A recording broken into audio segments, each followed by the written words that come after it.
আমাদের বৃষ্টির মধ্যে মনে করেন এই রাস্তাঘাটের অবস্থা ভালো না, ওইখান থেকে গাড়ি পড়িয়ে যায়, এখানটা লোকজন উঠতে পারে না, যাত্রীরা খুব দুর্ভোগে যাইতে আছে।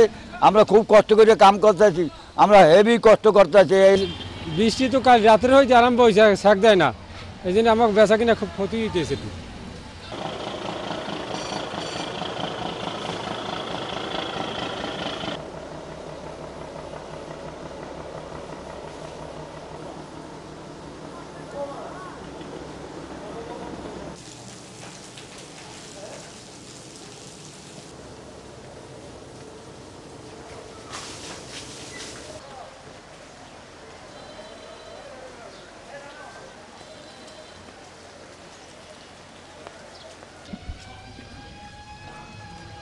দুর্ভোগ